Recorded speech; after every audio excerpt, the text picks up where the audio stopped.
depois que tem uma educação muito valorizada, né? A educação é algo primordial aqui, a forma como as pessoas aprendem sobre respeito, sobre não fazer diferença entre homem e mulher em termos de capacidade, em respeito a quem está levando educação para você, né, os professores e tudo mais, é muito diferente.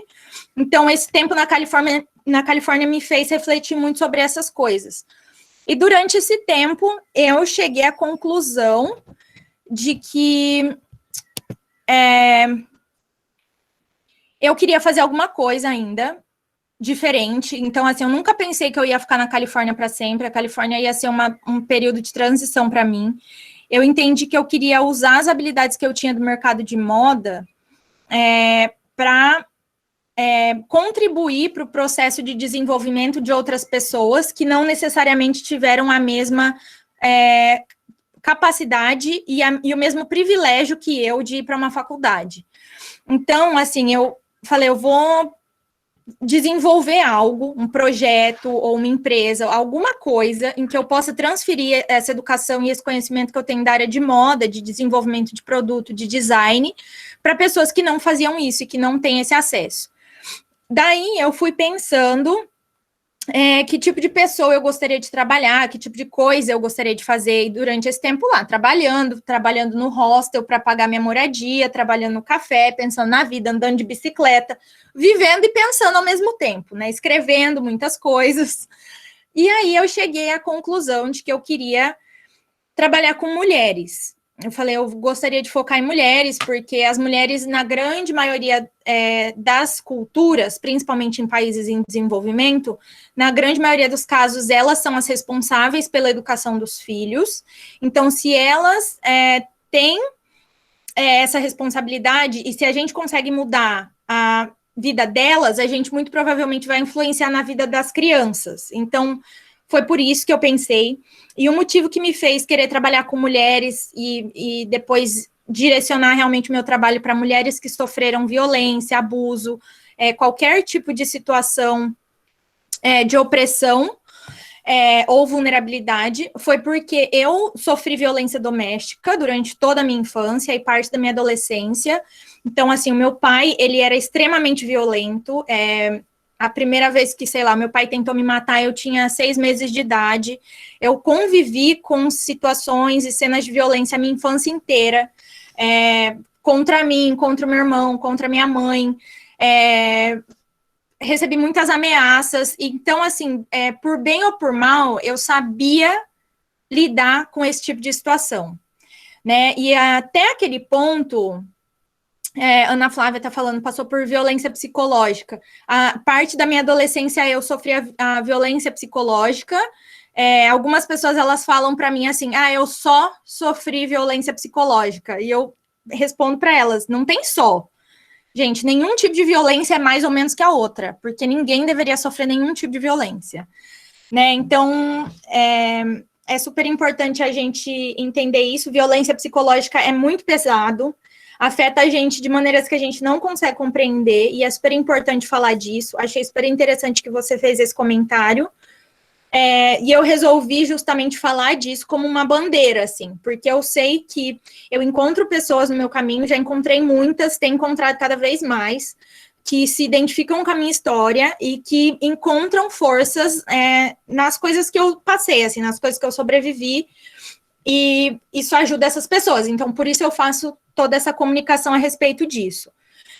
E até esse ponto na minha vida, até essa viagem, eu tinha muito ódio do meu pai. Então, assim, tudo aquilo que eu vivia, eu não conseguia transformar em mais nada além disso, né? Eu só conseguia sentir ódio dele, eu não conseguia processar, eu não conseguia tentar procurar por ajuda, eu não conseguia nem fazer com outras coisas com a minha vida. Então, eu tinha essa constante necessidade de ficar correndo atrás das coisas, mas nada me fazia feliz.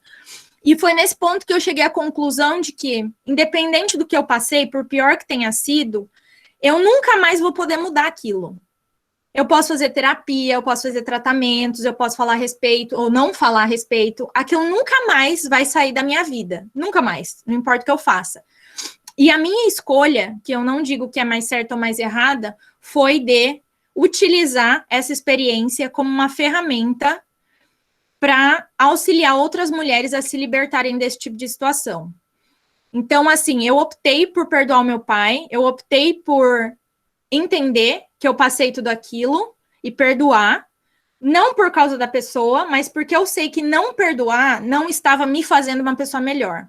Eu me mantinha presa àquilo ali, eu precisava, tipo, continuar com raiva, com ódio, com revolta, e aquela força, aquela energia não estava me levando a lugar nenhum. Então, assim, existem pessoas que a energia da raiva, do rancor, do ressentimento, consegue motivá-las a fazer outras coisas. A minha não me fazia. Então, foi, assim, um acordo que eu fiz comigo mesma de eu mereço ser além disso, sabe? Eu mereço deixar de ser uma vítima para ser uma sobrevivente. Que legal, Stephanie, que você também está escrevendo, a Thaís também estou vendo aqui.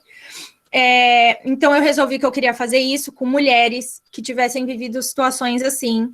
Eu ia usar essas habilidades do mercado de moda, e aí a hora de decidir aonde eu ia fazer isso, que foi a questão que primeiro eu pensei, tá, eu quero fazer um projeto social, aparentemente, né? Porque eu quero primeiro pegar essas mulheres que estão nessa situação e ensinar alguma coisa para elas e conversar a respeito. Então, isso é muito mais um projeto social. Tá travando?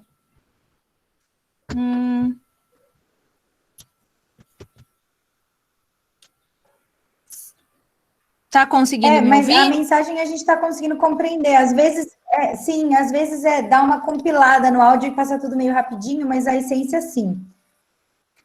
Eu posso Eu não tentar consegui compreender. Bom, você usou todas essas experiências para depois, e aí eu não consegui. Não, pode continuar. Acho que é só mesmo dar uma retomadinha. Bom, você usou todas essas experiências e aí resolveu, e aí depois eu acho que eu não peguei mais. Tá. Daí eu usei essas experiências e para resolver onde eu ia fazer esse projeto, em que lugar do mundo eu queria fazer esse projeto, eu pensei, eu não tenho experiência, né? Eu quero fazer um projeto social, aparentemente. Eu nunca trabalhei com projeto social, eu não conheço ninguém que trabalhou com projeto social, eu não tenho a menor noção do que eu quero fazer. Então, assim, eu não tinha experiência, eu não tinha noção, eu não tinha nada. Tá conseguindo ouvir ou tá cortando? Tá dando para ouvir? Tá bom. Tá em ordem. E aí, tá bom. E daí eu resolvi que eu queria ir para um lugar muito longe de tudo, de todas as pessoas que eu conhecia, de todas as culturas que eu já tinha ouvido falar, para ver se essa história ia funcionar e para ver se realmente eu conseguiria fazer alguma coisa.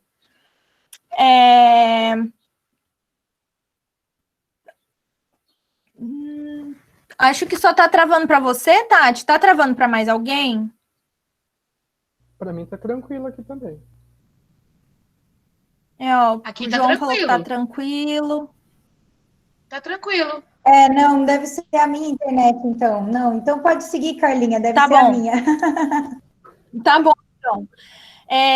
E aí eu falei, eu vou para um lugar onde eu não conheço ninguém, nunca estive, não conheço a cultura, para ver se isso funciona. E eu optei em ir para a Índia. Então, eu li um artigo naquela época que dizia a Índia, em algumas regiões da Índia, que uma mulher valia menos do que uma vaca. Literalmente, assim. Então, eles explicavam que em algumas situações, as famílias, elas davam a filha em troca de uma vaca para um possível marido e tudo mais. E eu fiquei muito chocada com aquele artigo. Eu fiquei, gente, não é possível que isso esteja acontecendo no mundo, assim. E aí, eu comecei a fazer os primeiros produtos do Project 3, que é o nome do projeto que eu desenvolvo, que eram colares de madeira. Então, assim, um dia eu estava voltando do café onde eu trabalhava, eu vi um monte de madeira na rua, eu peguei todas essas madeiras, eu tinha um amigo meu que trabalhava como... ele consertava as coisas, sabe? Ele trabalhava como faz tudo, e aí eu levei essas madeiras para ele e falei, você pode cortar uns pedaços de madeira para mim? Porque eu vou fazer uns colares, e aí eu vou vender, e eu vou me mudar para a Índia. E eu contava essa história para todo mundo, assim, já ele cortou essas madeiras, eu comecei a fazer esses colares, e na época eu falei, eu vou juntar $1.500 vendendo 100 colares, e quando eu tiver esse dinheiro, eu vou me mudar para a Índia. Hoje em dia a conversão está muito diferente, Na época, $1.500, gente, era, sei lá, R$ 6.000, sendo que a passagem para a Índia custava uns R$ 4.000. E aí, eu tive essa brilhante ideia, falei, vai dar tudo certo, confio que vai tudo se encaminhar. Vendi esses 100 colares, as pessoas iam comprando e falando, não, tá bom, Carla, vai dar certo aí esse seu projeto. Várias pessoas acreditavam mesmo, mas muitas achavam que eu tava ficando doida, mas comprava colar para ajudar. E aí, em 2015, eu juntei esse dinheiro e fui para a Índia. Comprei uma passagem de ida para a Índia também. Encontrei um hostel onde eu podia também ser voluntária em troca de estadia. E cheguei nesse hostel. Primeiro eu estava em uma região da Índia que era mais tradicional, as pessoas me recomendaram a me mudar para uma outra área onde as pessoas eram um pouco mais receptivas à ajuda de estrangeiros. E aí, nessa outra região, onde as pessoas eram mais receptivas, eu fui andando na rua, pelo bairro onde eu estava ficando, e perguntando se alguém conhecia alguma mulher que precisava de ajuda. Ou seja, eu realmente não tinha uma estratégia, tá? Vocês já veem por aí, não é que eu tinha uma estrutura maravilhosa, tudo planejado na minha cabeça. Eu simplesmente fui andando e perguntando para as pessoas. Um dia eu cheguei numa sorveteria e a dona da sorveteria virou para mim e falou, eu conheço uma mulher, o nome dela é Farida, eu sei que ela mora numa selva aqui em Goa, e que ela tem 4 filhos e ela tem uma vida muito difícil. Talvez ela seja essa mulher que você está procurando. Eu liguei para Farida, falei para ela, Farida, oi, eu sou a Carla, eu sou do Brasil, eu me mudei para a Índia alguns dias atrás, e eu quero começar um projeto com mulheres, e eu queria muito te conhecer. Falei um monte de coisa para Farida, assim, na hora. Daí ela falou, tá, eu vou te encontrar. Ela meio desconfiada, assim, veio se encontrar comigo. Quando a gente começou a conversar, ela tira sarro hoje em dia dessa história, de que eu abri um saco cheio de lixo e joguei todo aquele lixo na mesa. Para ela, assim, era um monte de madeira. Tá todo mundo conseguindo ouvir? Tá dando umas travadas nos vídeos. Tá funcionando? Tá bom. Beleza. E aí, eu peguei, mostrei essas madeiras aí para Farida. Ela falou, gente, eu não acredito que eu tô aqui conversando com essa menina que tem essa ideia. Eu devo estar muito ferrada mesmo, ela falava para mim, né? Mas vamos lá. E aí ela começou a me contar da vida dela, que ela era uma mãe de 4 crianças, que o marido dela tinha ido embora alguns anos atrás, e que ela tinha que sustentar os 4 filhos sozinha, que ela morava numa casa que ficava numa selva, e ela falou, eu não tenho acesso à água e tal, então eu tenho que buscar água no poço todos os dias, era um grande problema para ela. Ela trabalhava como babá em um cassino, porque Goa é uma região muito turística na Índia, então eles têm cassino, tem hotel, tem um monte de coisa, e as pessoas iam lá jogar, elas levavam as crianças também, então tinha uma sala para crianças, e a Farida trabalhava como babá nessa sala desse cassino, cuidando dessas crianças. E além desse trabalho nesse cassino, que era durante a noite inteira, ela trabalhava como babá para filhos de turistas, que vinham visitar a Índia e tudo mais. Ela cuidava dessas crianças durante o dia. E eu fiquei, assim, meio surpresa. Eu falei, como que você, né, trabalha tanto, assim, você tem 4 crianças? Eu achava que ela estava meio que aumentando o número de horas que ela estava trabalhando. Não consegui entender. Falei, Farida, então, o que você gostaria de fazer, né? Comecei a entrar mais nesse processo de escutar o que é que ela tinha para me dizer. E ela me disse que ela gostaria de ter empresa própria dela como babá. E que sempre para ela, assim, pagar a escola dos filhos era uma grande questão. A Índia não tem educação pública.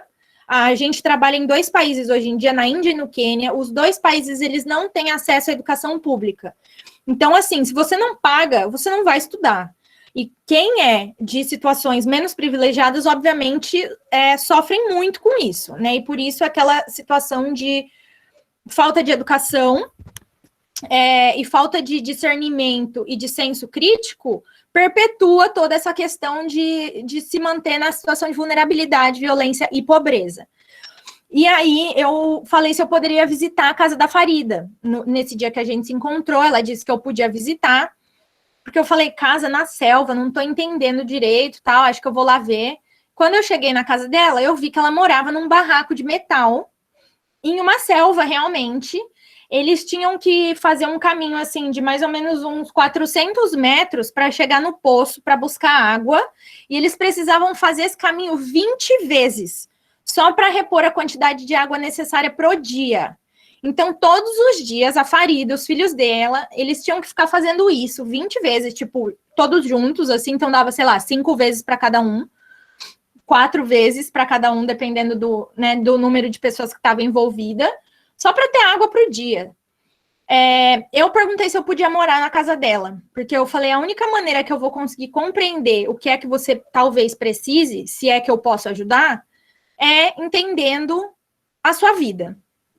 Ela ficou muito assustada na época, ela achou que realmente, assim, como que você vai morar aqui? Não tinha banheiro, né? A gente tinha que usar a selva como banheiro, e ela chocada que eu era estrangeira, como que eu ia fazer isso e tudo mais. E eu falei que ia ser super importante pra gente, para o nosso relacionamento, e também para eu não tentar trazer solução para ela de coisas que ela não precisava, sabe? Eu precisava realmente fazer essa vivência antes de simplesmente chegar com o meu olhar de pessoa do exterior, achando que eu sabia o que era melhor ou não para a vida dela. Eu morei na casa da Farida com os filhos dela, a madrasta dela, na época, uma prima e mais outras 2 crianças, por 1 mês. Foi com certeza a experiência mais transformadora da minha vida. Nessa época, eu entendi que a Farida trabalhava 18 horas por dia, sem contar buscar água do poço, lavar roupa, cozinhar e dirigir. Porque todo mundo lá precisa ter uma moto para ir para o trabalho, para buscar as crianças e tudo mais. Foi então nessa época que a gente começou a fazer os primeiros colares juntas. Eu falei para ela que de alguma forma eu ia ajudar ela a começar um negócio próprio dela como babá, e que a gente ia encontrar mais mulheres, colocar mais mulheres nesse projeto que se chamava Project 3, que vem do número 3, né, em português, que tinha a ver com passado, presente e futuro. Pegar coisas que não tivessem valor no passado, transformar em algo útil no presente para criar um futuro melhor. E aí a gente ia contando a história para as pessoas, eu fui ajudando os filhos dela com lições de casa, entendendo as coisas que eles faziam, consegui uma pessoa para pagar a escola de todas as crianças naquele ano. Fui ensinando a Farida sobre educação financeira, como que ela tinha que lidar com o dinheiro próprio dela. Falei, no próximo ano a gente vai fazer uma campanha de financiamento coletivo, e se tudo correr bem, eu vou me organizar para que você possa sair desse seu emprego durante a noite e para que você comece a sua empresa como babá, né? Então, assim, a gente vai meio que testar tudo. Eu também não tinha experiência. Falei, mas eu acho que vai funcionar. A gente vai testando e vendo onde é que as coisas vão. Tivemos muitas mulheres entrando no projeto ao longo desse tempo. A gente trabalhava em parceria com outras organizações. Sim, Vitória, muitas pessoas acharam que eu era uma pessoa diferente, no mínimo. E a gente foi tendo outras mulheres entrando, a gente trabalhava em parceria com abrigos. Na Índia também tinham mulheres individualmente que vinham até a gente. Em 2017, eu fui chamada por uma organização de Nova Delhi, que é a capital da Índia, para trabalhar com mulheres que sobreviveram a ataques de ácido. Então, a Índia tem um crime que hoje em dia já diminuiu um pouco, que é quando as mulheres elas resistiam a estupro, ou elas resolviam ir para a educação superior, ou elas negavam pedidos de casamento de alguém, era possível comprar ácido sulfúrico em uma garrafa, e as pessoas tacavam esse ácido nas mulheres. É um crime que acontece muito mais contra mulheres, tá? Então, 96% dos casos naquela época eram contra mulheres. E é sempre como uma forma de vingança, assim mesmo, sabe? De marcar aquela mulher por ter feito algo contra você, contra o seu ego, principalmente enquanto homem. A gente lançou uma petição na época. Ai, Tati, cortou um ponto muito importante aqui, peraí. Cortou, não entendi como você chegou à Farida e qual era o objetivo inicial. Tá, eu vou repetir. Eu cheguei na Farida, eu fui morar na casa dela. Primeiro a gente se falou pelo telefone, e a gente se conheceu, e depois eu pedi para morar na casa dela. E eu morei na casa da Farida por um mês. E o objetivo era entender a vida dela, entender o que é que estava acontecendo, se eu podia, de alguma forma, contribuir para ela melhorar de vida ou não, entendeu? Porque eu não queria chegar para ela falando, ai, Farida, você tem que fazer isso. Não, você tem que parar de fazer isso. Sendo que eu não tinha a menor noção da vida dela. Exato, sem conhecer e sem entender o histórico. Daí agora eu tô para Nova Delhi. Eu trabalhava com essa organização para capacitar mulheres que tinham sobrevivido a esses ataques. Então, eles tinham toda a parte de apoio legal e proteção à vítima e questões cirúrgicas para essas mulheres, porque elas precisam passar por muitas cirurgias para sobreviver mesmo, assim, além de cirurgias estéticas. A gente começou uma petição naquela época para proibir a venda de ácido na Índia. Então, era uma petição muito ambiciosa que tinha como objetivo banir a venda de ácido no território indiano inteiro, que é um país gigante, tem muitos estados, mas era esse o nosso objetivo. A gente fez algumas campanhas na internet, campanhas na televisão, conseguiu mobilizar veículos de mídia e tudo mais. E, no final de 2017, foi aprovada uma lei que proibia a venda de ácido na Índia, por causa dessa petição. Então, a gente juntou realmente o poder de indivíduos, todo mundo lá, né, acreditando que a gente ia conseguir fazer a diferença, e a gente fez. Na época, aconteciam 1.000 ataques de ácido por ano, que são quase 3 ataques por dia.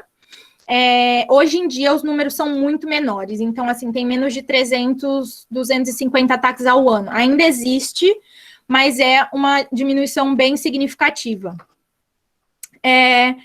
Então, eu trabalhei com essas mulheres, ensinando elas a fazer os colares, e nisso eu ia falando para as pessoas que me conheciam de outras épocas da minha vida, contando a história, falando para elas onde eu estava, vendendo esses colares pela internet. Em 2017, a gente fez uma primeira campanha de financiamento coletivo para arrecadar dinheiro para que eu conseguisse tirar a Farida do trabalho dela, para que ela pudesse focar em iniciar um negócio próprio dela, e, em paralelo, a gente fazendo o projeto em si, trabalhando com mais mulheres e tudo mais. A gente arrecadou esse dinheiro em 2017. A Farida conseguiu sair desse trabalho do cassino dela e iniciar a empresa dela como babá. Eu ajudava ela a entender sobre precificação, como ela podia lidar com os clientes, e muito mais do que eu fazer isso por ela, eu ensinava a maneira para ela e forçava ela a fazer sozinha. Então, assim, a gente foi fazendo cada vez mais essa separação da minha imagem como sendo, de alguma forma, uma autoridade, para as pessoas, né, acreditarem mais, levarem mais a sério e tudo mais. E a Farida foi se fortalecendo enquanto líder, enquanto fundadora de uma empresa e tudo mais. Em final de 2017, eu fui convidada por uma ONG do Brasil, que atua em Nairobi, que chama Rai África, que provê educação humanizada e alimentação saudável para crianças, de uma das favelas de Nairobi. Eu fui para lá, eu me mudei para lá, eu morei 3 meses em Nairobi, nessa região.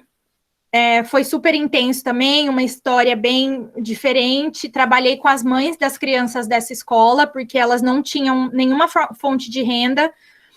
Nessa época, a gente não fazia mais só colares, como a gente teve muitas mulheres entrando no projeto, a gente começou a fazer outros produtos da área de moda, então muitas coisas costuradas, né, da área de têxteis, assim, de coisas, roupa, acessórios, outros tipos de produtos. Quando eu fui para o Quênia, eu fiz uma análise de lá, o que é que poderia ser feito de produto, analisei, né, os materiais que elas tinham lá, as habilidades que elas tinham ou não. E aí a gente começou a desenvolver outros produtos diferentes. Então, a gente fazia acessórios e produtos de pedra-sabão, porque era bem fácil de conseguir pedra-sabão, vinda de um histórico de mão de obra justa.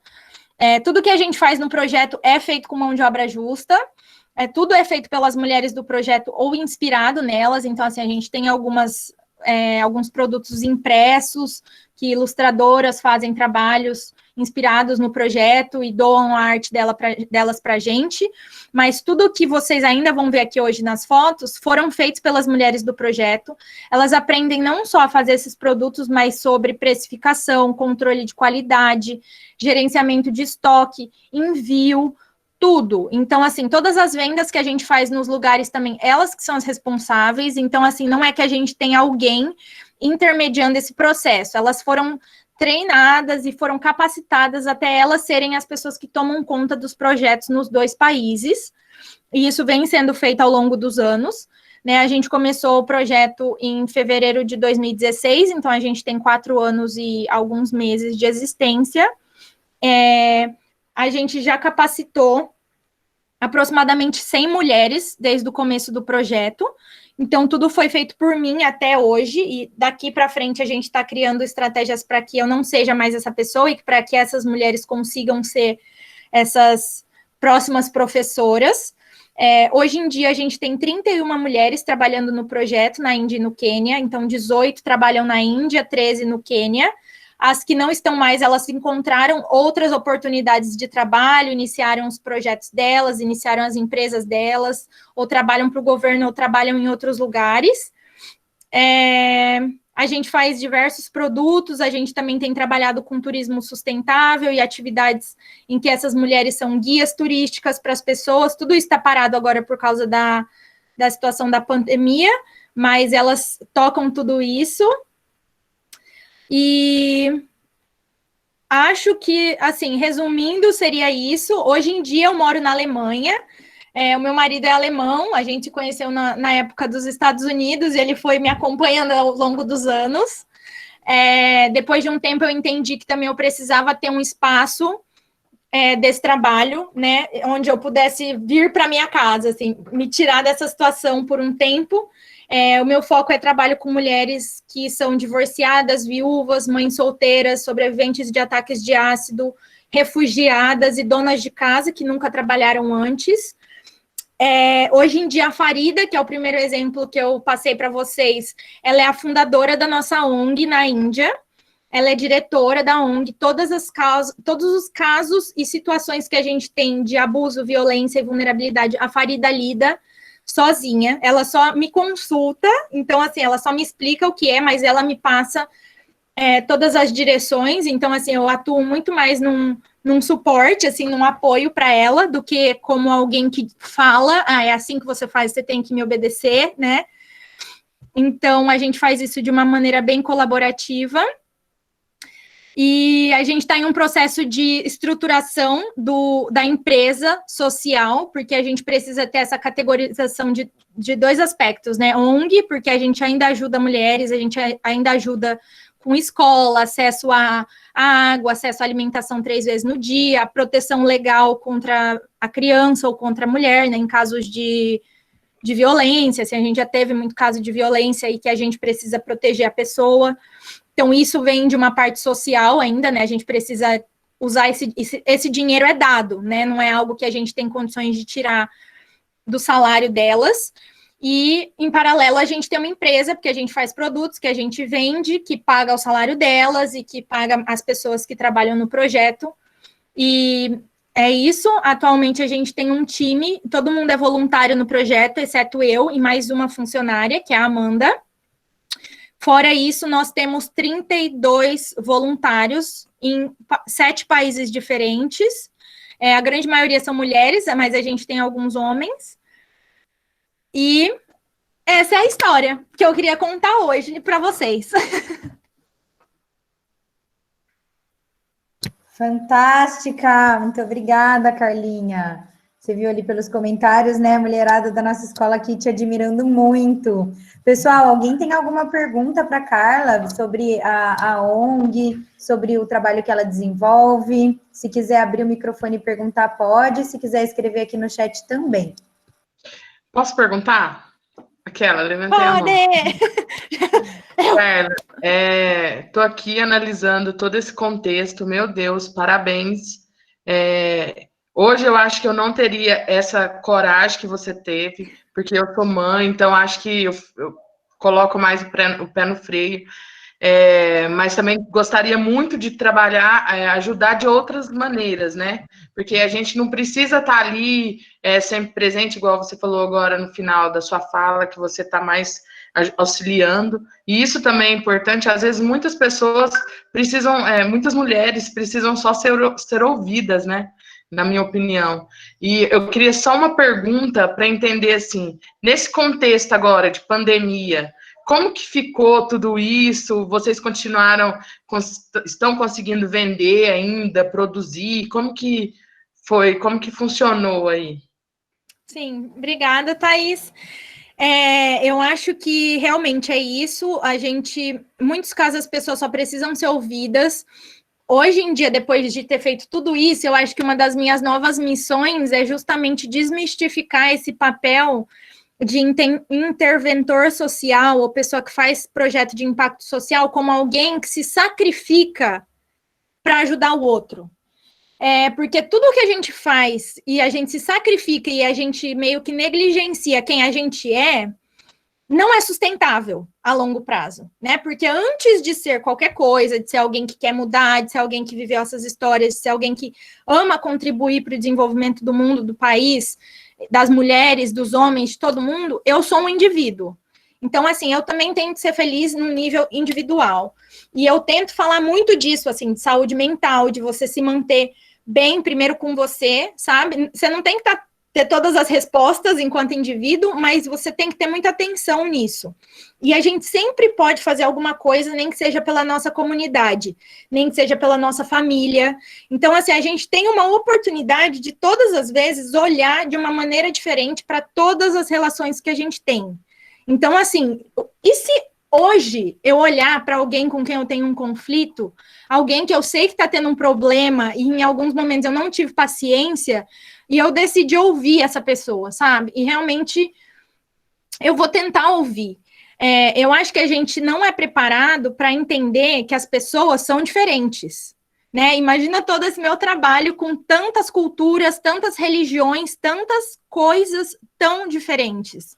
E assim, se eu não estivesse disposta a respeitar as diferenças das pessoas, nada disso teria acontecido. Então, assim, eu acho que é muito importante a gente tentar desaprender, sabe, as coisas que a gente tomou como verdade e que outras pessoas, que geralmente tiveram uma autoridade na nossa vida, né, pais, professores, parceiros, e a gente também se dispor a falar assim, talvez as coisas possam ser diferentes e talvez eu possa contribuir dessa maneira. Respondendo com mais foco a questão de como foi nessa situação de pandemia. Foi... Posso falar palavrão? Foda! Nossa, foi muito difícil, assim, a gente penou muito, passamos muitas questões, assim, né, foi uma reviravolta, se foi uma reviravolta na vida de tantas pessoas, imagina o que aconteceu na vida de mulheres vivendo na favela de Nairobi, onde a gente já tinha desafios para conseguir que aquelas pessoas tivessem acesso à água e alimentação 3 vezes no dia.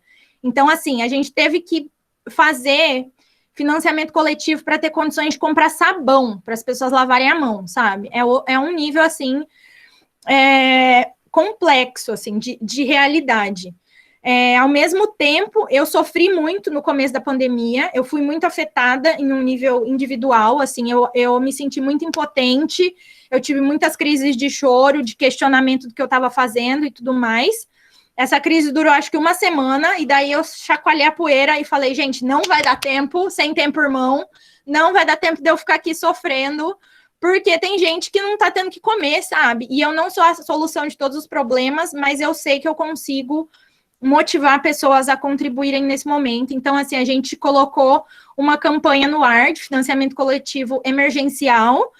Eu fui falando disso de uma forma muito aberta nas nossas redes sociais, explicando para as pessoas, olha, a gente tinha 1 milhão de planos, a gente estava com uma viagem marcada, que pessoas do mundo inteiro iam para lá viver experiências com as mulheres na Índia, envolvia muito dinheiro já, assim, então 8 famílias iam ser empregadas por causa dessa viagem, não só as mulheres, mas os maridos iam trabalhar como motoristas, alguns dos filhos iam ser guias turísticos na região. Então, assim, era um projeto lindo, maravilhoso, e foi tudo por água abaixo.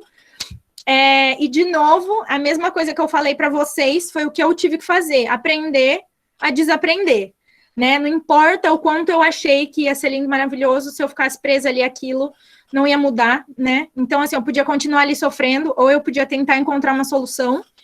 E hoje em dia, o que eu tento cada vez mais e mais é permanecer nesse lugar de sofrimento e de coitada e de que difícil as coisas são pelo menor tempo possível. Eu não cheguei num ponto em que eu não fico nele, eu fico, eu choro, sofro, tenho crise, reclamo e tudo mais, mas eu tenho visto que quanto mais transparência eu tenho com isso, mais curtos esses períodos eles têm ficado. Então, essa foi a situação.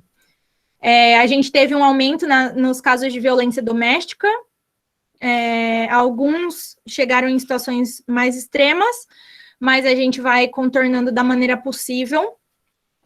Por isso que eu acho super importante que a gente tenha todos os gêneros envolvidos nessas discussões, né? Eu acho que essa questão do protagonismo feminino, do fortalecimento das mulheres, não é um assunto só de mulher, é algo que a gente precisa cada vez mais e mais que os homens, que as pessoas de outros gêneros, né, que se identificam com outras categorias, estejam participando dessas discussões, porque a gente só vai mudar isso se isso se tornar um problema de todo mundo.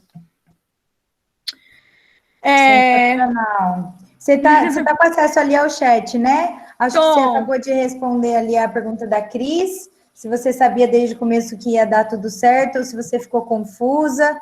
E depois a Giovana também perguntou, né, o que mais te motivou a dar continuidade nesse processo?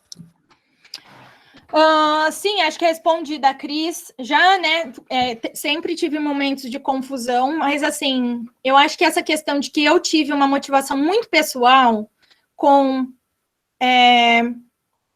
ter muita clareza, assim, de que mesmo que as coisas pareçam difíceis, eu sempre acreditei que elas iam dar certo, e sempre olhar para as coisas difíceis muito mais com uma visão de curiosidade do que com medo, sabe?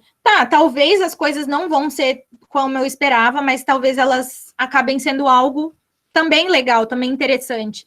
Então, isso sempre me manteve positiva, assim, e sabendo que as coisas iam funcionar. Acredito que em meio a essa história maravilhosa tiveram altos e baixos, que mais te motivou a dar continuidade nesse projeto? Giovana, o que mais me motivou é que, assim, eu sempre tive como foco melhorar a vida. O nosso slogan nós estamos mudando o mundo, uma mulher de cada vez, né? E eu sempre estive muito focada em transformar a vida e melhorar a vida de uma pessoa. Então, assim, quando eu vi que isso aconteceu com uma, e aconteceu com duas, e aconteceu com 5, e com 30, e com 45, e com 70, e com 100, essas foram as minhas provas de motivação, né? Eu sempre tive uma sensação de que toda vez que eu tinha momentos desses baixos, assim, né, de ter muita dúvida, de estar muito triste, muito mal, alguma das mulheres, elas escreviam para mim alguma mensagem de declaração de amor, assim. Então, eu vejo que nós somos um time, assim, e do mesmo jeito que elas precisam de mim, eu também preciso delas. E elas me trazem o que, às vezes, eu não tenho, né? Então, assim, hoje em dia, cada vez mais eu desconstruo esse papel de elas são as pessoas que eu ajudo. Então, eu sou muito para elas. Eu sei que elas são muito gratas e elas têm muito isso, e elas, né, falam para muitas pessoas e tudo mais, mas eu falo que eu aprendo muito com elas também. Então, foi essa mistura de ver o quanto eu estava melhorando enquanto indivíduo, ver que fazer esse trabalho para os outros estava afetando o meu desenvolvimento pessoal, eu entender as minhas questões, os meus traumas, as minhas limitações. Então, foi a combinação dessas duas coisas que mais me motivaram a continuar. Sensacional. Acho que essa última fala acaba respondendo a pergunta que a Elaine tinha trazido também, né? Se em algum momento da sua história você sentiu essa necessidade de ajuda, e isso te deixou mais disponível a também transformar outras realidades. Mas a Isa traz uma questão importante que eu também fiquei pensando. Você sofreu algum tipo de preconceito por ser uma mulher branca, estrangeira, e tá na Índia querendo transformar a realidade? Depois também no Quênia, né? E como foi isso, assim, para você? Essa questão de como as pessoas... Principalmente por ser brasileira, né? Porque o Brasil tem aquele preconceito, né? Então, sofri diversos preconceitos em diferentes países, várias categorias de preconceitos diferentes. Por ser branca e estrangeira, as pessoas nem categorizavam de que país eu era, mas na Índia a mulher tem muito essa visão de ser, então, uma mulher fácil, entendeu? De realmente ser assim, você merece menos respeito, isso é uma coisa que tem na Índia. Então, vivenciei isso um pouco, mas eu também fui aprendendo a como contornar isso e como também revidar se fosse necessário. No Quênia é mais difícil, porque eu morava realmente numa favela. A região onde a gente estava localizadas, eu precisava pegar um ônibus e depois de 25 minutos eu ia ver a primeira pessoa branca, entendeu? Então, assim, eu só vivia e convivia com pessoas pretas a todo momento que eu estava no Quênia. Então, assim, às vezes, no final de semana, eu ia para uma região lá, que era a região de Muzungos, como eles chamam, que são as pessoas brancas, é o título que eles deram para os colonizadores no Quênia. Então, assim, toda pessoa branca é chamada de Muzungo, que são esses estrangeiros que vieram para tirar proveito das coisas que existiam no Quênia, né, dos recursos naturais e também em relação à escravidão e tudo mais. Então, assim, eu não me irritava muito, mas sofria também. Tinha gente que queria tirar foto comigo, ou encher meu saco, achava que eu estava sozinha, eu queria falar que ia virar meu namorado. Eu vivia algumas situações assim. E depois, hoje em dia, aqui na Alemanha, também sofri discriminação por ser brasileira, por ser estrangeira, estar fazendo um processo de empresa, assim, que é tudo em alemão. Então, assim, é outro nível de complexidade. Né, também sofri essa questão de tipo, volta para o seu país, entendeu? A gente tem gente demais e tudo mais. Então, assim, é muito interessante ver e se analisar se a gente não faz isso com as pessoas, mesmo que de uma maneira meio que disfarçada, né? E ver quando a gente sofre. Eu acho que, assim, às vezes, quando a gente passa por aquilo, a gente tende a dar mais atenção. Então, o que tudo isso me fez foi, na verdade, tentar analisar um pouco mais como é que eu observava as outras pessoas também, né? Como é que eu observava estrangeiros no Brasil, como é que eu observava estrangeiros em outros países, como é que eu me referia a essas pessoas, né? Mesmo que eu não virasse, cutucasse a pessoa e falasse disso. Então, eu acho que, assim, o processo de sofrer preconceito, claro que ainda assim eu sou uma pessoa que tem privilégio, que estudou, que pude escolher várias coisas e que sou branca, então assim, eu só posso falar do meu lugar de fala de pessoa branca. Os meus preconceitos, eles foram muito, assim, eles abriram muito os meus olhos, muito mais do que me deixaram numa situação muito difícil e muito desconfortável. Então, assim, naquele momento não foi ok, mas eu consegui contornar.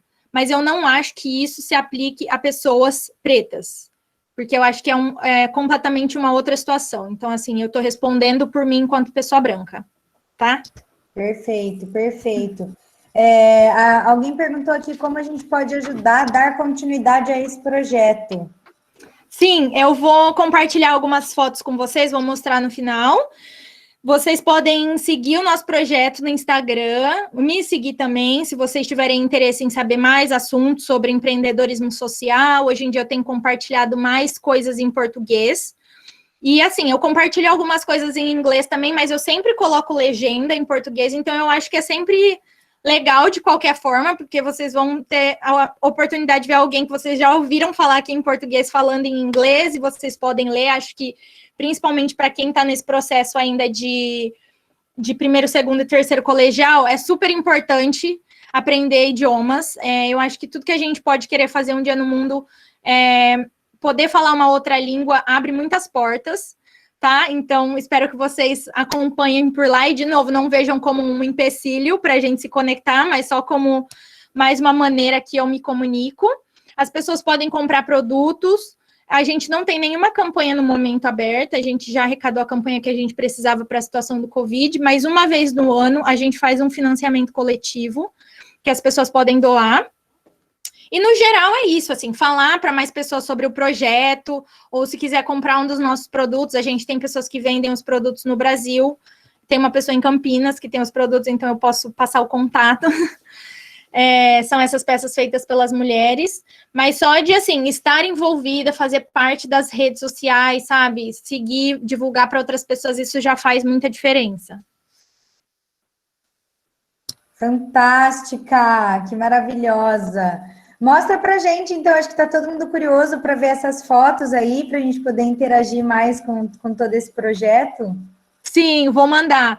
E a Thalita me fez uma pergunta se eu já pensei em desistir de tudo e voltar. Não, eu nunca pensei em desistir de tudo, mas eu já pensei, por exemplo, em trabalhar meio período no projeto. A gente passou por um momento de muita dificuldade financeira no final de 2017, muita dificuldade mesmo, assim, a gente quase não tinha nada. E aí eu cheguei a cogitar a hipótese de trabalhar em algum lugar, eu já estava na Alemanha, eu falei, eu vou trabalhar num café, vão juntar um dinheiro, e aí eu posso colocar o dinheiro no projeto e continuar. E eu conheci uma pessoa que tem um projeto aqui, ela é alemã, mas ela foi uma peça muito chave para mim, ela virou para mim e falou, Carla, você não tem condições de trabalhar meio período nisso. Olha o trabalho que você está fazendo. Ela falou, então, ó, o mundo já tem poucas pessoas fazendo algum trabalho de transformação demais. Você não pode parar agora. E então, tipo assim, aí ela virou e fez uma compra como marca da gente. Ela comprou muitos produtos da gente na época. Ela falou, o problema é financeiro? Eu vou ajudar. Eu vou divulgar para mais pessoas, mas não pare. Você não pode parar. Então, foi mais uma dessas questões, assim, do destino que realmente, se a gente acredita, se a gente quer fazer a coisa, vai desenrolar, principalmente quando se trata de questões financeiras. Não deixe as questões financeiras te impedirem de fazer nada. Eu não passei dificuldade, assim, de não ter condições de comer, de ter condições de beber água e coisas do tipo, mas eu vivi, assim, minha mãe passou muitas dificuldades com a gente, meu pai nunca pagou pensão, então, assim, a gente teve muitas dívidas, não tinha dinheiro para mais nada, assim, e eu sempre tive muito esse medo da questão financeira, sabe? Eu não vou ter o suficiente, não é o suficiente, mas eu não tenho dinheiro para nada. E depois de tudo isso, eu fui vendo que a gente não pode se definir só por causa do dinheiro, né? Existem coisas que, sim, a gente não pode fazer por causa do dinheiro, mas quantas outras a gente pode fazer sem ter dinheiro algum? Então, assim, a gente vem de uma nação que, em algumas situações, não tem tanta condição financeira, mas a gente tem muita criatividade, a gente vem de muita miscigenação, o que afeta muito o nosso potencial de ser criativo, e de ter outras ideias e de enxergar outras realidades. Então, assim, vejam isso muito mais como um benefício para a gente e um combustível do que um defeito. Tá bom? Vou compartilhar a tela com vocês para mostrar algumas fotos. A primeira tela é das nossas redes sociais, então vocês podem tirar uma fotinha. Se alguém tirou alguma foto ou gravou alguma coisa, depois manda para a Tati para ela poder me mandar. E, gente, eu sou super acessível também nas redes sociais, tá? Se vocês quiserem falar qualquer coisa comigo, me escrevam, me manda mensagem que a gente vai se falar.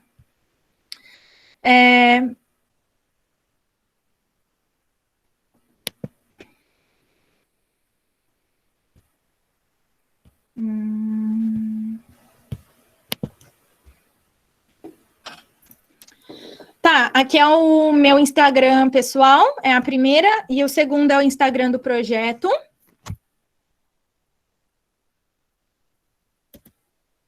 Essa sou eu, com 5 e 6 anos. Tô mostrando para vocês, só para vocês verem que eu sou uma pessoa normal, tá, gente? Que comia bolo e ia pra festa junina. Aqui é a primeira foto minha com a Farida, fazendo os primeiros colares do projeto.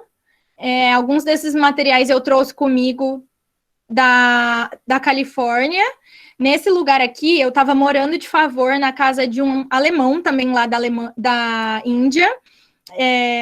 O nome dele é Peter, ele é um dos meus melhores amigos de vida hoje em dia. E na época, depois que eu me mudei da casa da Farida, eu não tinha dinheiro nenhum mais, eu não tinha nada. E aí ele virou para mim e falou, olha, eu tenho um quarto extra na minha casa, você pode ficar lá, a Farida vem e faz os colares com você e tal. Ele foi a pessoa que me apresentou a Farida. Então, assim, confiem, gente, as coisas, elas se desenrolam. Chegou num ponto que eu já não tinha dinheiro nenhum, eu precisava comprar uma furadeira para fazer novos furos em novas madeiras, e o Peter teve que me dar o dinheiro. Então, assim, A gente tem que ter um mínimo de planejamento, sim, mas a gente também tem que confiar de que as coisas elas vão se desenrolar, sabe? Aqui já foi na segunda casinha, essa casa a gente já alugava lá na Índia, onde a gente se reunia para fazer os colares, tomar chai. Se vocês puderem ver ali, tem uma fotinha com os biscoitinhos e o chá que elas tomam lá. Nessa foto estou eu, a Farida e a Lalita, que foi a mulher que entrou depois da Farida. A Lalita vinha de uma situação de extrema vulnerabilidade também. Ela morava em um barraco, os filhos dela estavam muito doentes. Ela teve uma infecção por causa do parto dela que não foi bem tratado. Tinha várias questões de confiança e tudo mais. A Lalita é uma outra pessoa hoje em dia. Os filhos dela são super saudáveis, a filha dela, Veda, mais velha, vai para a escola com apadrinhamento da nossa organização. Então, era a gente fazendo essas coisas lá na Índia.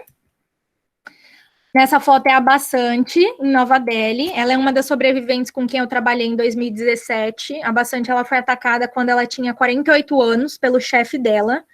Ela era babá de uma família super rica e ele queria ter um caso com ela, e ela não queria, e aí ele acabou atacando ela com ácido. Ela passou por diversas cirurgias, e por causa da mudança de lei na Índia, a Basante conseguiu um trabalho no governo, então o governo paga um salário mensal, e hoje em dia ela não precisa mais fazer nenhum produto, mas a gente se mantém em contato. Essa sou eu, no Quênia, quando eu fui para lá, da primeira vez, em 2017, a gente viu que ia trabalhar com pedra-sabão, porque era um material típico de lá. Eu não tinha a menor noção de como trabalhar com pedra-sabão, mas o professor da época, ele falou para mim que a gente precisaria de 2 professores, então que ele ia me ensinar, para que eu pudesse também ajudar a ensinar as mulheres. E eu estava aprendendo o processo de fazer coisas de pedra-sabão, esculpir, lavar, pintar, fazer tudo. Nessa foto, nós temos as nossas mamas, como a gente chama elas lá no Quênia, fazendo pulseiras. A Mili, o nome dela é Milicente, essa primeira mulher aqui da foto, de boina, ela trabalhava como cabeleireira nessa favela onde a gente estava. Ela era muito boa, e aí quando eu vi ela fazendo cabelo, eu falei, muito provavelmente ela conseguiria fazer pulseiras, então eu achei um vídeo na internet, aprendi a fazer umas pulseiras, comecei a ensinar para a Mili, e 5 minutos depois ela já era melhor do que eu fazendo pulseira. Então, nessa foto, a Mili, ela já era professora das técnicas de pulseira. Na foto está a Mili, a Violet, a Linda, o Fred, que é um adolescente que estava sempre com a gente lá, ele gostava de aprender a fazer as coisas também, e a gente pagava a educação dele também pela nossa organização. A mãe dele é funcionária do projeto. Do lado dele tá a mãe dele, Juliet, no final, no fundo, com aquele turbante amarelo, tá a Shani Ali. Ela é uma refugiada do Burundi, que é um país que vive em guerra na África. Depois tem a Fênix, que tá escondidinha ali atrás, e na frente a Teresia. Aqui são algumas das mulheres do projeto na Índia hoje em dia, a Farida na frente. Do lado da Farida de blusa branca tá a Rupa, que é a nossa principal responsável pela parte de controle de qualidade e desenvolvimento de produto. Hoje em dia eu faço produtos junto com a Rupa, não sou mais só eu. Então, assim, ela me traz percepções, ela conversa com as mulheres, elas desenvolvem outras coisas e a gente faz produtos de uma maneira colaborativa. Ali indo para cima, fazendo a roda da mulher de blusa rosa, que tá de sari, a roupa típica da Índia, em amarelo em cima. A de blusa rosa é a Mami. Do lado é a Anitta, que na verdade é até mãe da Rupa, de blusa branca. Do lado tem a Snea, depois tem a Lakshmi, e de sari laranja é a Rajeshri. Embaixo, do meu lado, na foto, é a Sharmila.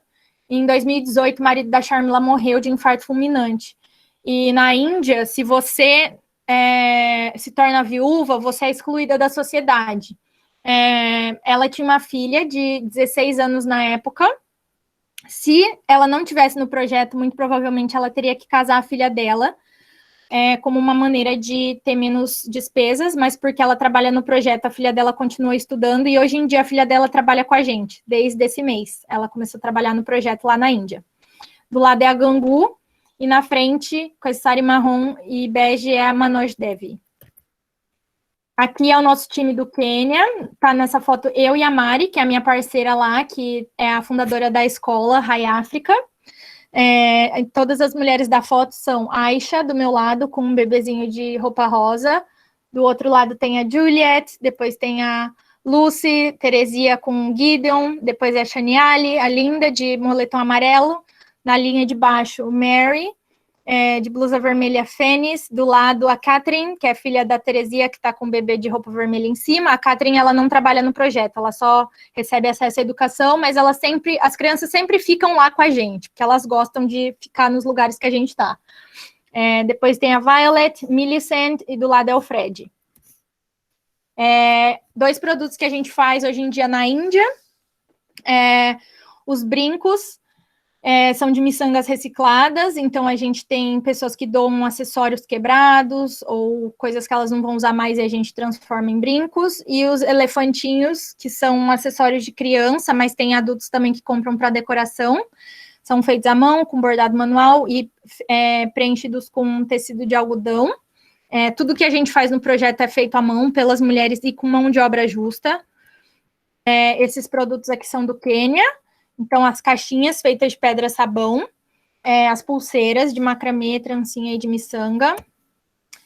E é isso. Um resumo aqui, né? Se vocês quiserem ver mais coisas, sites, os Instagrams, o meu e-mail também, se quiserem entrar em contato, com um texto um pouco maior. E essa semana, no sábado, eu vou fazer uma palestra.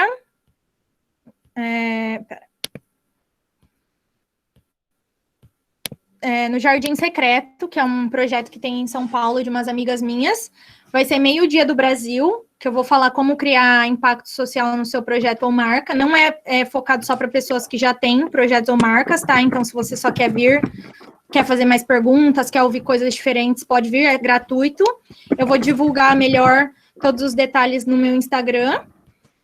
E é isso. Carlinha, eu queria muito... Deixa eu ver se eu consigo aparecer sem ficar cortando muito.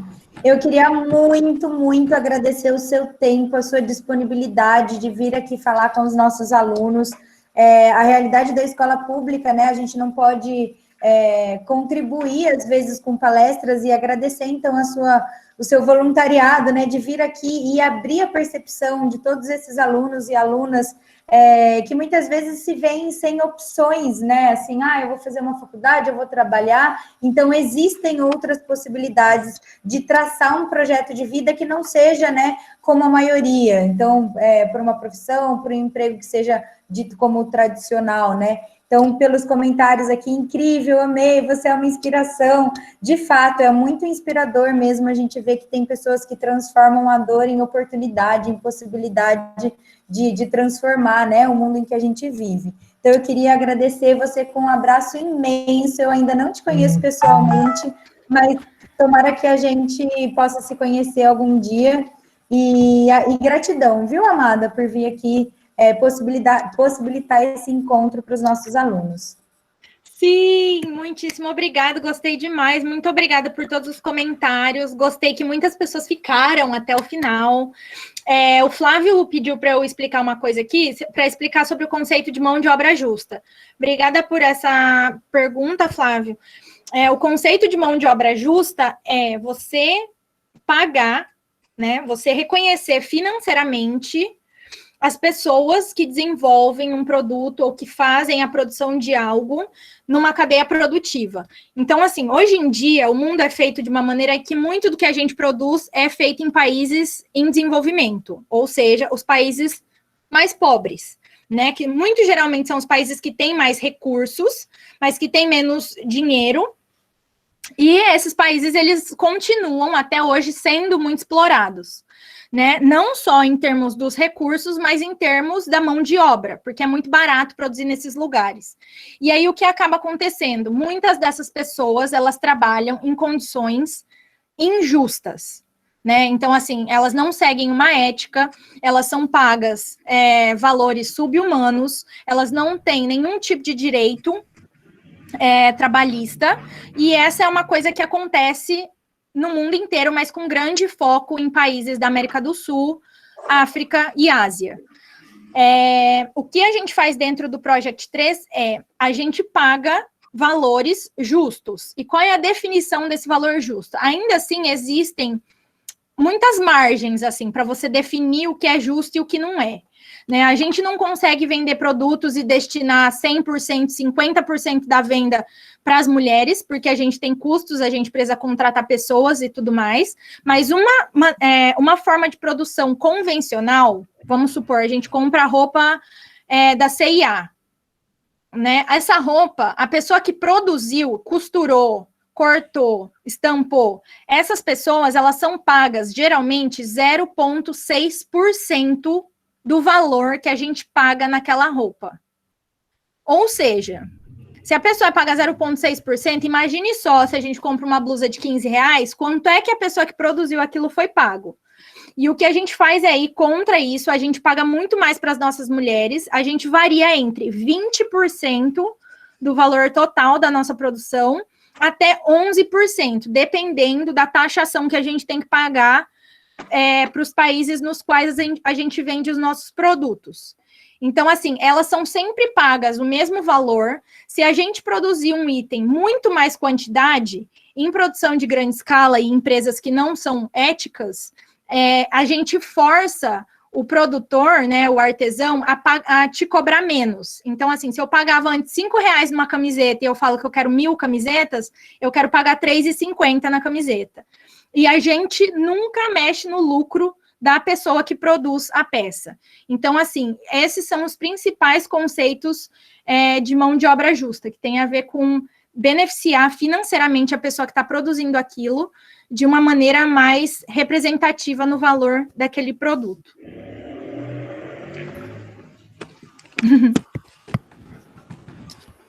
Obrigada, Carla. Obrigada pela clareza. Nossa, maravilhoso. Sim, obrigada também. Espero que vocês tenham gostado, que tenha sido útil. É uma grande responsabilidade falar para pessoas tão jovens.